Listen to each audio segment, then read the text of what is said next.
Nëse interpreton për një moshë të re, ka një defekt që drejtuesin e penalizon. Në moment që shkarkohesh, largohesh nga policia, nuk mund të punosh më në strukturën policore. Pra ja mbyll karrierën. Kështu që në këtë drejtim, ndoshta mosha mund të jetë favorizuese sepse e mbyll apo jo, njeriu do ta mbyll me nder gjithë këto vite kontributi që ka dhënë për policinë e shtetit.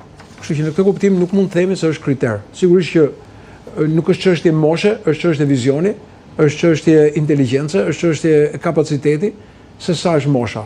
E qartë. Kështu që nuk quaj moshën vlerësim, se sa quaj qëndrueshmërinë dhe stabilitetin e drejtuesit përgjithshëm të policisë, sepse rrallë mund të ndodhë në një vend si Shqipëria që të kemi drejtuesin e policisë të sulmohet, të jetë në qendër të vëmendjes të mediave, të politikës dhe të ndrohet kaq shumë, kur do të thotë mungesë dhe më shumë se emër unë do të quaj stabilitet të leadershipit të drejtimit të policisë. Janë dhe emra të tjerë, përmendim disa që ndoshta janë dhe më të mediatizuar, pa dashur të zbehim rëndësinë e kandidatëve të tjerë, Lorenz Panganika, Neritan Albati. Të gjithë janë figura të cilët janë rritur në polici në mënyrë profesionale.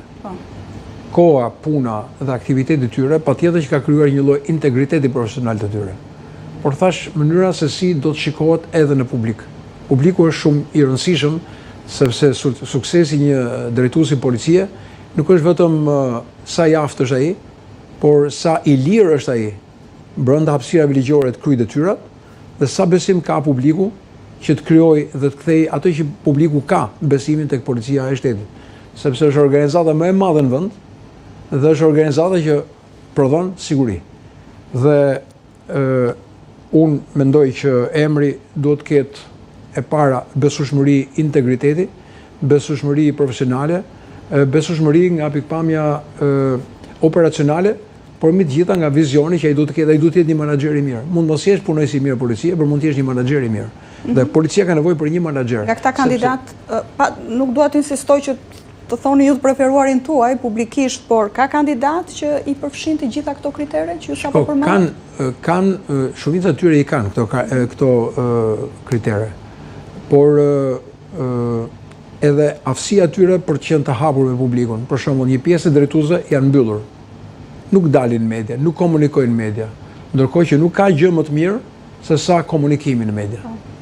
Është shumë e rëndësishëm se komunikimi nuk është thjesht me median, me emrin e medias, por është rëndësishëm me publikun i cili ka nevojë ta dëgjojë drejtuesin e saj. Çfarë unë do të kisha rezerva në këto kriter është mbyllja. Pra ka një komision që nuk dim, po presim çfarë do bëj komisioni. Po çfarë bën ky komision? Pse nuk bëhet modeli i SPAK-ut, të paktën të jetë i hapur, edhe me mediat dhe të dëgjohet me transparencë që është shumë e rëndësishme ajo që tham transparenca, të dëgjojmë dhe kapacitetet e tyre. Kështu ka qenë për herë ky proces? Ky proces ka qenë gjithmonë i mbyllur. Madje s'ka pas fare proces, po procesi i parë ishte kur ishte zoti Proda, që filloi ndryshimet ligjore, që zoti Mbullaku largohet për shkak të ndryshimeve ligjore, por nuk u fut në garë, po mund të ishte edhe ai pjesë e garës. Dhe nga kjo kemi këtë lloj, pra rasti i dytë që bëjmë përzgjedhjen e drejtorit përgjithshëm mbi bazën e ndryshimeve ligjore. Por nuk kemi transparencë, nuk kemi dalje mediatike, nuk kemi që kjo gjë ishte që dhe ne qytetarët, po dhe ekspertët të dëgjojnë vërtet ndryshimet që ka midis kandidatit parë, kandidatit dytë dhe kandidatit të 14, për aftësinë dhe kapacitetin e tyre. Çfarë do të bëjë ai në vitin e parë, çfarë do të bëjë ai në vitin e dytë, çfarë do të bëjë ai në fund mandatit nëse do e lejnë që ta mbyllë atë mandat. Dhe çfarë do të bëjë ai me disa sfida. Sfida është lufta kundër krimit të organizuar. Si e mendon dhe e koncepton ai? Problemi është për teknologjinë, çfarë mendon ai? Si do të shkojë policia? Policia nuk mund të shkojë vetëm me të njëjtat forma. Me shkopat e gomës, me antiplumet dhe me makinat dhe me arrestimet në rrugë. Por se si do të jetë kjo polici e 2050 dhe vizioni i tij për këtë polici? Çfarë do të bëjë për një gjeneratën e re të policisë? Si e ka planin dhe perspektivën? Çfarë mendon ai stimuj që ai mund të përdor, aftësitë që ai mund të ketë për të rritur dhe për shtuar dashurinë e një gjenerate të re të strukturës policore? Si do jenë lidhet me akademinë? Roli i akademisë, sepse baza e krijimit të një policie, duam s'duam, është shkolla, është shkollimi, është përgatitja e tyre profesionale përveç pjesës dhe eksperiencës. Për të gjitha këto që u thatë, zoti Softa, është mision i mundur për një drejtues policie nëse ka politikën mbi kokë? Që është shumë i rëndësishëm roli i individit.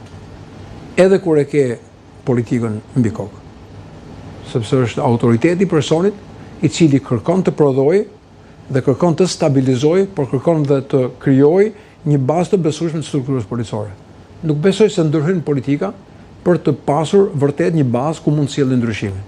Nëse mendojmë një drejtor yes man, një drejtor plastelin, i cili përgjigjet verbrisht çdo lloj urdhri që vjen nga